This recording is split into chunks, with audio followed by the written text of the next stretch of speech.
अस्सलाम वालेकुम। I hope सब बिल्कुल खैरियत से होंगे। आज हमारी उर्दू की क्लास है जहां आज हम लिखेंगे मज़मून। सबसे पहले आप लोगों को क्या करना है, एक रफ़ कॉपी लेनी है और रफ़ कॉपी में आप हेडिंग लगाओगे अच्छी राइटिंग में, को नीट एंड क्लीन राइटिंग में आप लोग हेडिंग लगाओगे मज़मून। नोट नहीं लिखना आपको नाम लिखना है मज़मून। मज़मून का नाम है जन्नत माँ के कदमों के नीचे। अब नाम से आप लोगों को अंदाज़ा हो गया कि हमारा ये मज़मून किसके बारे में है। जी हाँ, हमारा मज़मून माँ के बारे में है। सबसे पहले हम पढ़ेंगे क्या है माँ जन्नत माँ के कदमों के नीचे। दुनिया में कई कामों का हिसाब आखिरत में होगा। अगर हम दुनिया में आए तो लाजमी बात है अब हमने जाना भी होगा। तो जब हम जाएंगे तो जो दुनिया में अच्छे या बुरे काम किए उनका हिसाब किताब लिया जाएगा। अच्छे काम करने वालों को जन्नत मिलेगी और बुरे काम करने वालों को दोज़ख मिलेगी। लेकिन एक दूसरा अमल है जिसे इस जहाँ में तो क्या आखिरत में भी जन्नत मिलेगी। मीन्स हमें यहाँ भी जन्नत मिलेगी और वहाँ भी जन्नत मिलेगी।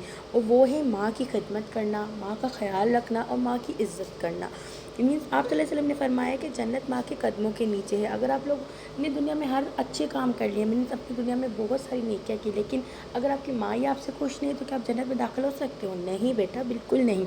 हदीस शरीफ में आया है कि हम जन्नत में उसी वक्त ही जा सकते हैं जब हम अपने माँ बाप की खिदमत करेंगे और उनकी फरमाबरदारी करेंगे, तभी हम सही मायने में जन्नत के हकदार होंगे। लेकिन आजकल क्या हो गया, लोग माँ बाप को तो भूल गए। माँ को तो उसके उनको अगर माँ ने कुछ बोल दिया उनको कोई फ़र्क नहीं पड़ता कि हमें माँ ने क्यों बोला, हमें समझा। माँ बाप जो भी करते हैं हमारे लिए करते हैं, हमारे अच्छे के लिए करते हैं। लेकिन माँ वो हस्ती है जिसने वलियों को और बुज़ुर्गों को पैदा किया। अल्लाह ताला ने इस जहाँ में सबसे आला दर्जा माँ को ही अता किया है, इसलिए हमें उन माँ बाप की इज़्ज़त करनी चाहिए, माँ बाप का ख्याल रखना चाहिए और तभी हम सही मायने में जन्नत के हकदार होंगे। आई होप सब बिल्कुल अच्छी राइटिंग में आप लोग लिखोगे। ठीक है बेटा, अल्लाह हाफ़िज़।